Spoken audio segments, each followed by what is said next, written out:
Namaskaram and welcome to the seventh session of the Trimurti Shakti Vandana series. In the last six sessions, we saw the Devi compositions of Shama Shastrigal and Tyagaraja Swami.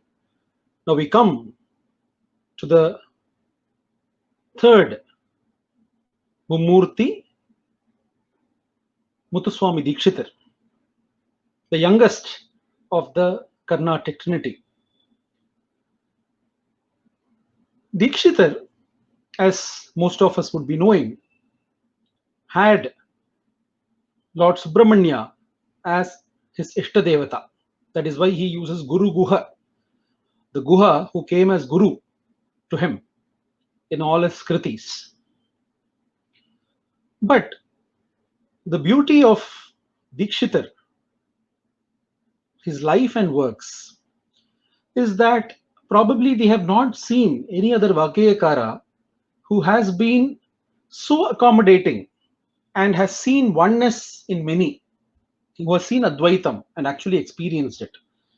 Because when you see a kriti of Dikshitar on Rama, it seems he is a Pakka Rama Bhakta. When you see his kriti on Shiva, he's a Shiva Bhakta.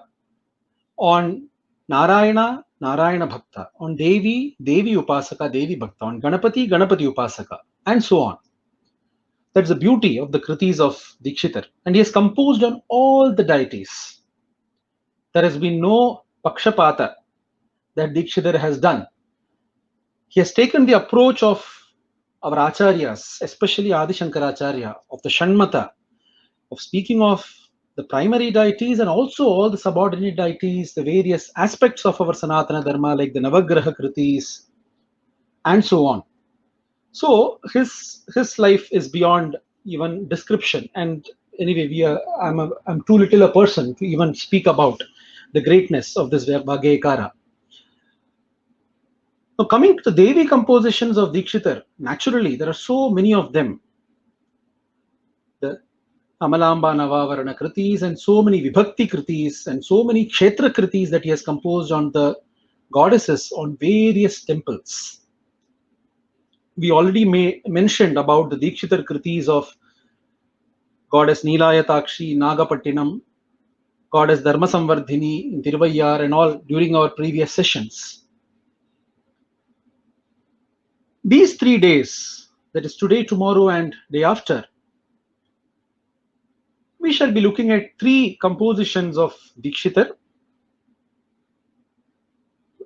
a bit special compositions. 2 of them are Kshetra Kritis, and one of them is a beautiful composition on goddess Saraswati. So today we start with the first among the series. This is a composition of Dikshitar on goddess Kantimati at Tirunelveli, Shri Kantimati in the Raga Deshi Simharavam.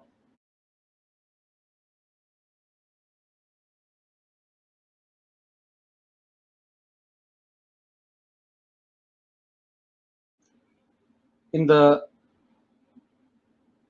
other system which Tyagaraja Swami adopted, the Melakarta system that Tyagaraja Swami adopted, this ragam is called as Hemavati. And in the Dikshitar system, it is known as Deshi Simharavam. It is the 58 Melakarta. Goddess Kantimati is the consort of Nellayappar or Salivati Purishwarar, the Lord of Tirunelveli. Tirunelveli, the town that had the veli, the fence of Nell, of rice, paddy. Salivati Puram. Sali again means the rice paddy, and Vati is creating the fence. Salivati Puram. This temple of Nellayappar and goddess Kantimati Amman is situated on the banks of the holy river Tamraparni. That is also why the Nellayappar temple is one of the Pancha Sabhais, the 5 Sabhais of Nataraja. This Sabhai is called as Tamra Sabhai or the Copper Sabhai. That is also probably, there is also a correlation between that and the river being called as Tamraparni, or the copper colored, copper hued river, which on the banks of which this temple is situated. In the Tamraparni Mahatmyam, we find the mention of this temple, and the names of this temple given are Venuvanapuram, because at one point of time, this entire space or the place of the temple was infested with Venu trees, bamboo trees.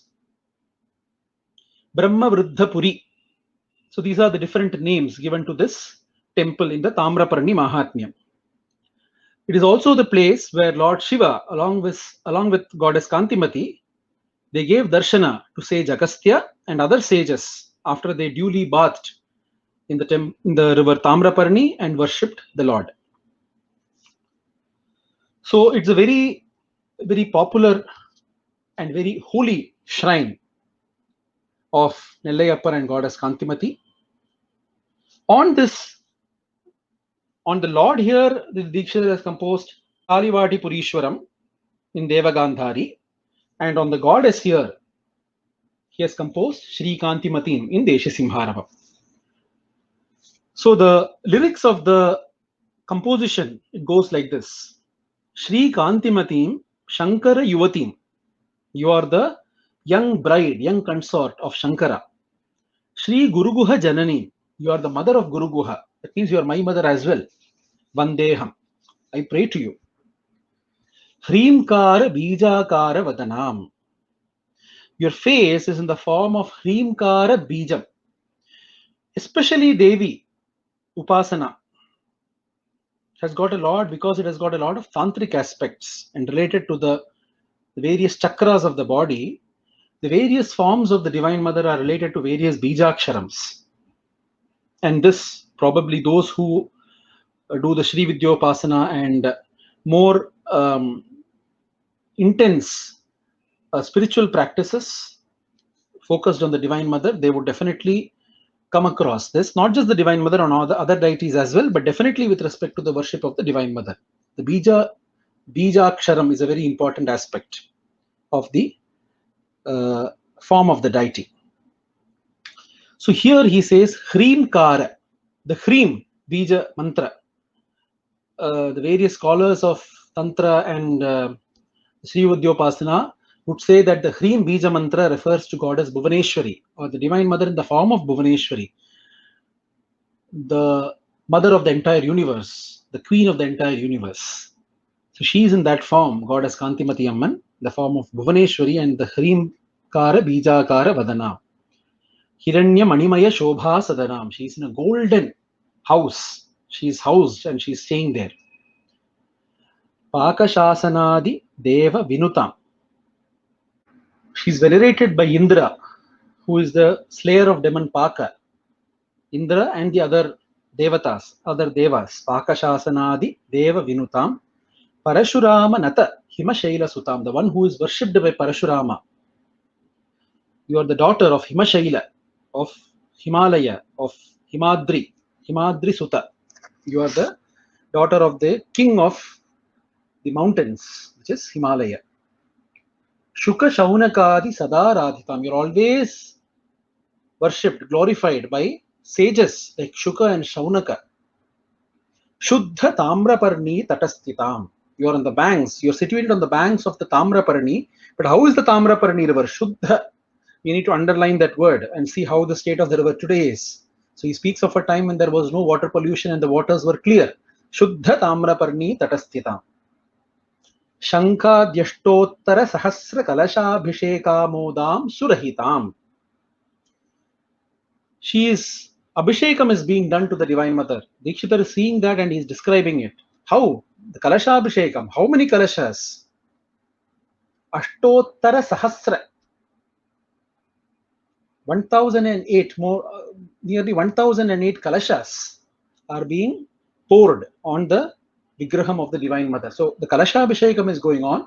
Shankhabhishekam is first done, then Kalashabhishekam is being done. These are all different Abhishekams. They're all part of the ritual tradition, the tantric tradition, the ritualistic traditions of Devi worship. Not just Devi worship, you also find this in Guruvayur and many other temples. So a lot has got to do related with the tantric worship, the sattvic tantric worship of the divine. So Ashtottara Sahasra Kalashabhisheka Modam, the one who gets happy, who's Amodam, who's so pleased with the Kalashabhishekam and Shankhabhishekam, Surahita, one who does good to the Suras or the Devas. We shall now listen to this Kriti by Vidushi Srimati Aruna Ranganathan.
Shankara Shodara Sagasra Kalasha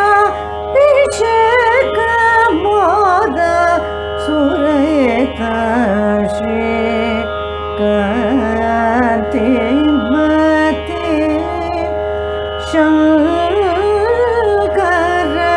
युवती श्री गुरु गुग जननी वन्दे Shri कतिमती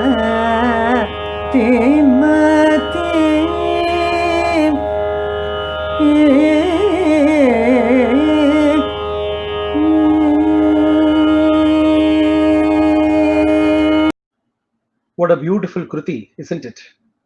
I hope all of you enjoyed this and all of you got the feeling of having seen the goddess in front with the Kalashabhishekam and Shankabhishekam being done on her. We shall continue this journey of the Devi compositions of Dikshitar tomorrow with another Kriti. Until then, Namaskara.